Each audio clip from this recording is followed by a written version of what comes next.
Thank you very much. Thank you. And the next speaker is Michael Powers, President of the New York State Correction Officers PBA. And while he's coming down, I have some more announcements. The Glenn Law Key, President of the Bar Association, has submitted his testimony. So if you're, that's towards the end of the second page, as has the National Alliance on Mental Illness, Wendy Birch, Executive Director. She's submitted her testimony. So some of you have moved up in the order. Whenever you're ready. Thank you. Chairman DeFrancisco and esteemed members of the state legislature. I know it's been a long day for all of you, and I give you my word, my testimony will be brief, focusing on one issue, and I will only take up 5 minutes in my testimony. Thank you for providing me the opportunity to share the views of the New York State Correctional Officers and Police Benevolent Association, Incorporated, commonly known as NYSCOBA, on the critical issues associated with the proposed executive budget for state fiscal year 2015 and 2016. My name is Michael B. Powers, and I have the privilege of serving as president of NYSCOBA. In that capacity, I represent over 26,000 of the finest, bravest, most dedicated public servants in New York State. With me today are two of NYSCOBA's other statewide elected officials, Executive Vice President Tammy Sawchuk and Treasurer John Teleski. Also present are several members of our executive board. Obvious to everyone in this room is the fact that correctional facilities, by their very nature, are extremely dangerous, not only to the employees working within the prison setting, but also to those incarcerated. What is extremely troubling to me, however, is the fact that correctional facilities in New York State are becoming more dangerous, not less. And this trend is occurring even as the number of offenders in the state correctional facilities declines. It is NYSCOBA's position that this decline in safety can be reversed with the right investment from the state. And it must be reversed for the well-being of both the people supervising inmates and for the inmates themselves. The following charts, created with data collected and made publicly available by the Department of Corrections and Community Supervision on their website, illustrates this phenomenon. The first chart illustrates a 14.5% decline in the number of inmates between 2007 and 2014. With fewer inmates within the state system, a reasonable person might expect the number of assaults to decline accordingly. This has not been the case. As the next chart illustrates, the number of assaults on staff has increased by nearly 34% during this period. The increase is especially dramatic over the last 2 years. The picture does not meaningfully change if we look at assaults by inmates on other inmates. Here you see an increase of more than 25% with the same spike since 2012. The pictures get even more alarming when you put these two phenomena together. When controlling for the decline in inmate population, the number of inmate assaults on staff has risen more than 53% during this 7-year period. And it has risen nearly 47% when we look at inmates assaulting each other. Regrettably, this disturbing trend shows no sign of abating. In fact, it is getting worse. Through 46 days in 2015, DOCS reports 114 inmate on-staff assaults. If this trend continues, there will be 904 assaults on staff in 2015, an increase of nearly 21% from 2014, and an astonishing increase of more than 72% from the low watermark during this period in 2012. Now, some observers may downplay the significance of these trends, and after all, they might say the overwhelming majority of assaults do not result in any injury. What this sentiment does not illustrate, but the next graph does, is the significant increase in the number of injuries resulting from assaults on staff. As this 59% increase demonstrates, even at a time of declining inmate population, violence and the consequences of violence are rising at an alarming rate. Excuse me. As we all know, the groups that care about public protection often disagree. They probably disagree on the causes of this increase in violence, but I believe we can all agree that this dramatic and unexpected rise in the amount of violence in New York State correctional facilities must be reversed, and that we must take prudent steps to reverse this trend in this budget. 1 year ago, NYSCOBA endured the closure of 4 correctional facilities. It was able to do so because of the commitment by the governor that some of the savings from those closures would be used to improve the safety of the facilities that remained open. Unfortunately, as this data shows, that commitment was insufficient. It also appears that the number of training classes held by docks is not keeping up with the increase in attrition, as large number of correction officers hired in the late 80s and early 90s opt for retirement. Some are no doubt doing so because their workplace is becoming more and more violent. NYSCOBA believes that New Yorkers of all political persuasions agree that correction officers and inmates they supervise should be as safe as possible. Clearly, that is not happening.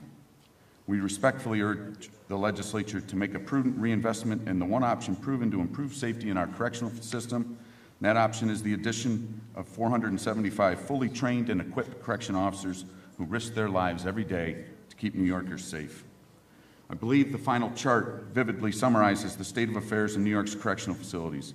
Inmate population and staff are declining, and violence against inmates and staff is rising.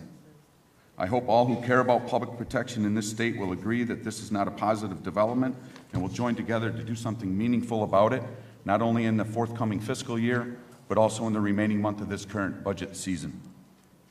Thank you once again for the opportunity to share the views of NYSCOBA on this critical policy and budget issue. The men and women of NYSCOBA are the finest correction officers in the nation.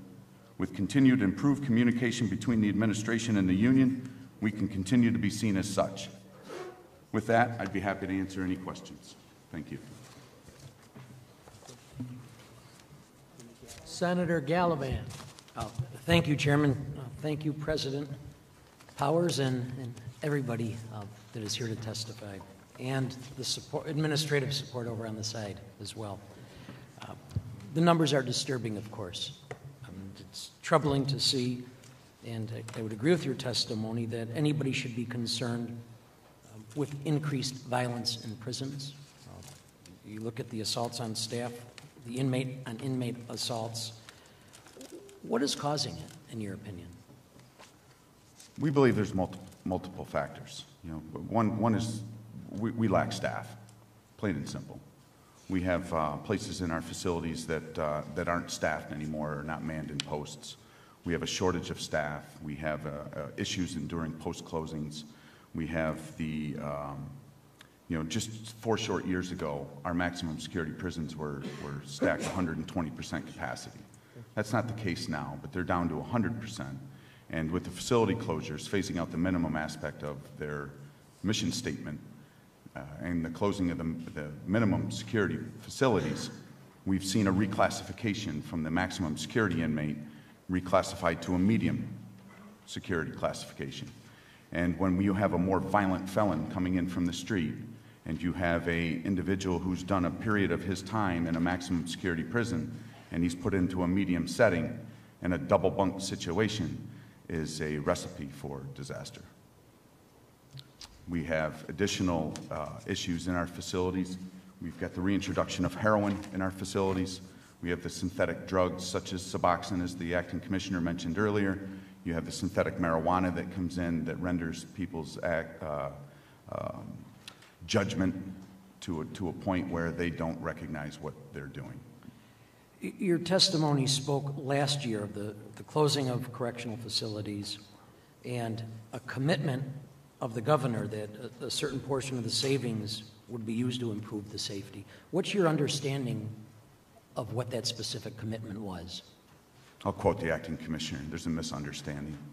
What is your understanding of that commitment that you testified to? We have done a very complex analysis of the plot plan levels, the budget fill lines, and the actual items in our facilities, and those numbers are ever changing due to the high rate of attrition. As the acting commissioner mentioned, he had also said that they're having a difficult time keeping up with attrition. How can we get 275 new boots on the ground, if you will, if they're not even meeting attrition? We don't have a new boot on the ground, and our analysis shows that. And now, we'd be happy when you to say share that. your analysis, NYSCOBA's analysis. NYSCOBA's okay. analysis. The DOCS undertook, according to the commissioner's testimony, a security staffing survey analysis supposed to take place over the years, roughly 1/3.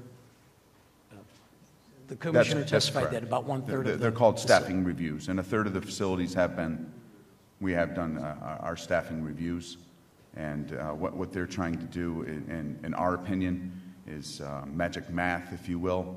The reinvestment of staff that they're proposing at times is actually creating more of an unsafe working environment, where the whole staffing review and the concept of the memorandum of understanding was to provide and put new boots in our facilities, new items, bodies, eyes and ears in our facilities.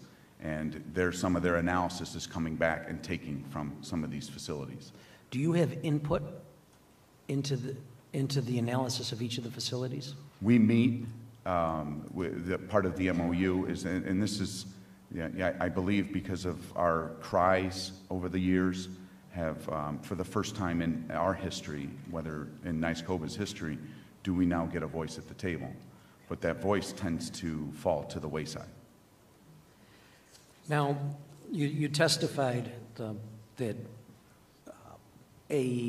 one of the potential solutions to help address the violence, or to minimize the violence and make the prisons safer, is the addition of 475 new officers.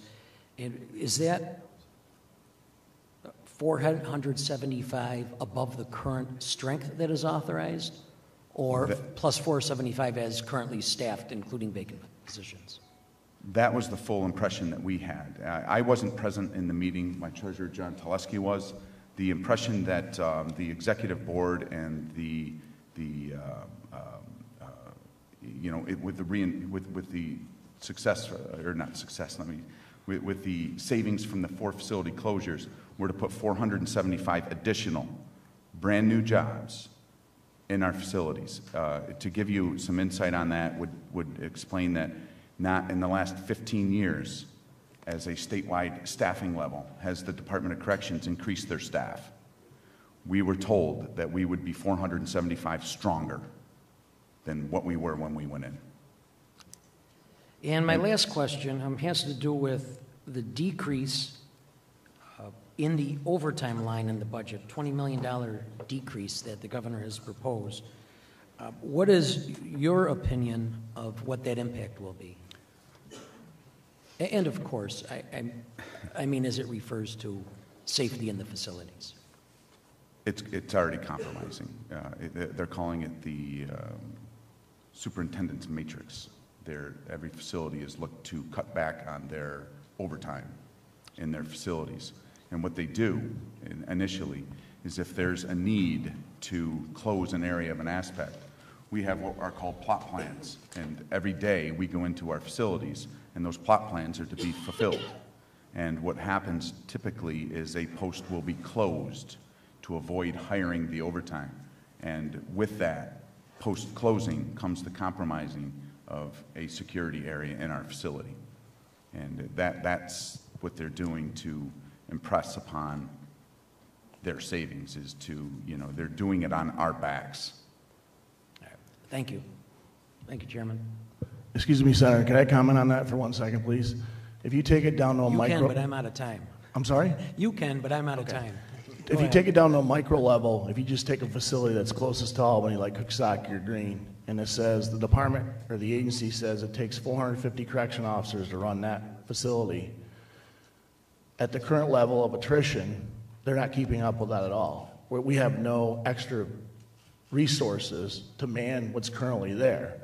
So with that depletion, that's going to be the driver overtime, because you have mandatory posts you need to fill. We're not like, no offense, a secretary sitting at a table, or we have to man our facilities to a full complement of what we need to run them. So if they close down a post to save overtime, there's a depletion of safety in numbers. So if the agency says it's 450 and they're running at 435 right now, plus they have call-ins for sick or snow or whatever the case may be, or the violence goes up and we have people get injured on the job, there's no reservoir or replenishment to fix that. There's no way to back that up. So they go into the next shift with less staff, hence less eyes and ears on the ground, hence more ability to commit crimes inside our institutions. Thank you. Senator Nozzolio. Thank you, Mr. Chairman. It's good to have you back. One of the things that I have continually characterized in relationships and the admiration I have for the correction officers is that in New York State, the correction officers of this state walk the toughest law enforcement beat in America. That you do so without a firearm to protect you. You do so only with your co-officers, which is, I don't mean to minimize that, but it's the difference between being safe and not being safe. And that's why deployment has always been an important issue within our correctional system. Those numbers are very important. What we see is an incidence of violence on a percentage basis that is dramatic, on a real basis and percentage basis, as the intensity of the violence comes through your numbers. Because as the inmate population has declined, the incidents by increasing mean that the intensity of violence within the facilities is increasing. And I drove by the billboard today, and it seems like it's changing daily. The numbers, I believe, were in the 800s today.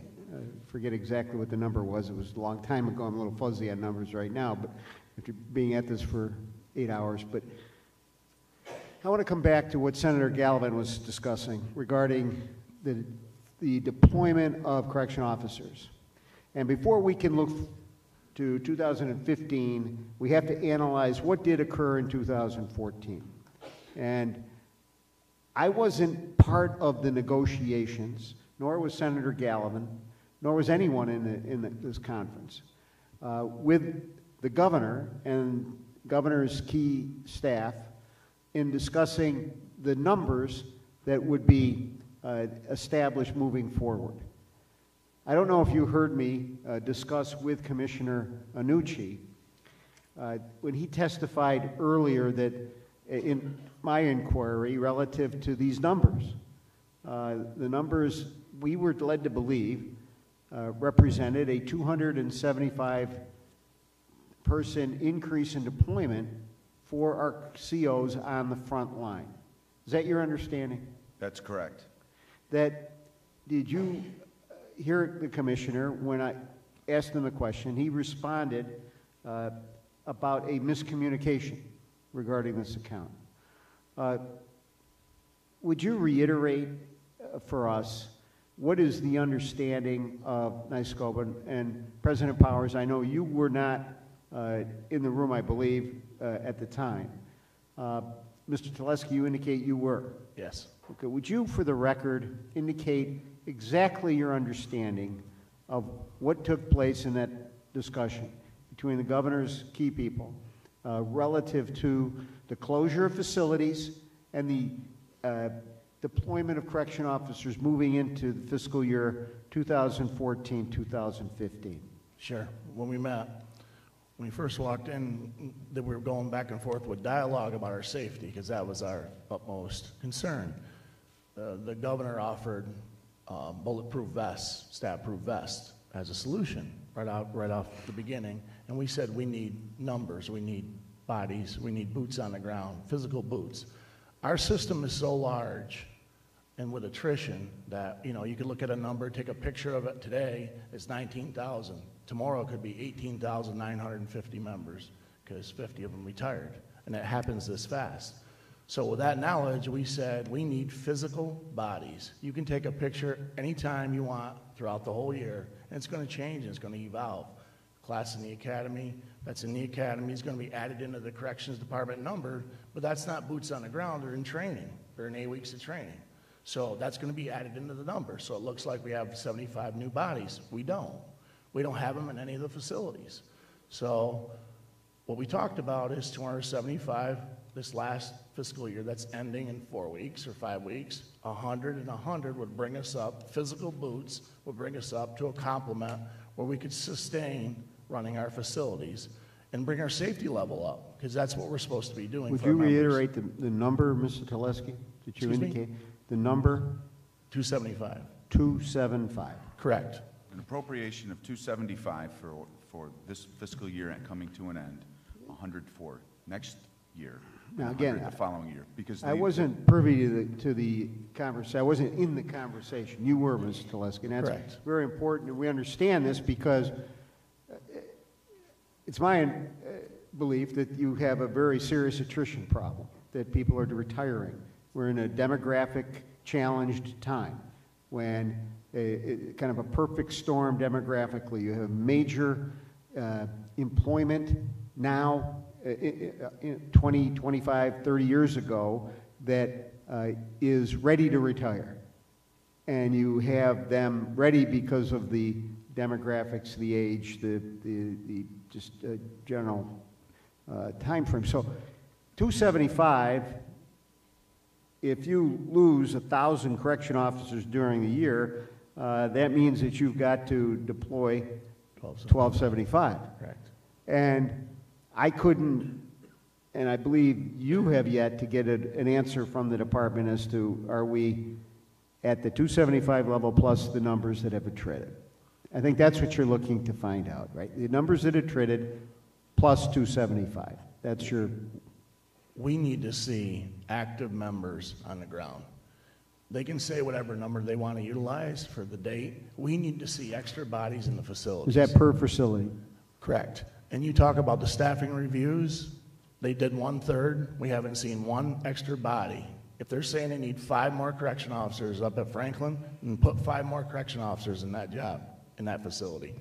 And they can do that. They need to open a second academy to do that. 89 and 1990 was the biggest wave. I come in 1982. 81, 82, and 3, our department blew up. 89 and 90, it blew up again. 25 years, hence 14 and 15, you have all these people retiring because our death rate is 58.5 to 59, depending on who you talk to. It's stressful in a facility. So they get out with 25 years on the job. They want to get out.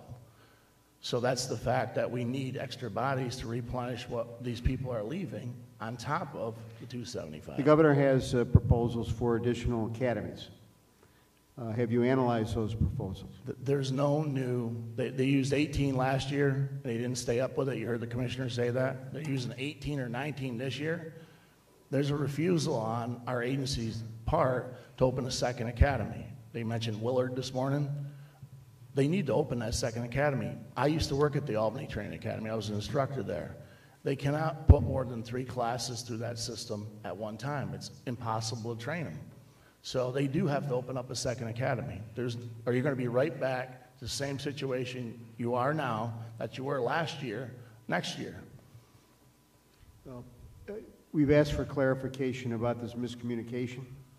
I hope that you certainly have helped clarify it from your standpoint and the standpoint of the correction officers. Thank you very much for your good work. Thank you. Thank you. Thank you very much. Oh, Just if I might ask a quick question. The training time to go through the academy is what? 8 weeks. 8 weeks? Yeah, 8 weeks to put them in the academy, and then they put them on OJT inside the facility.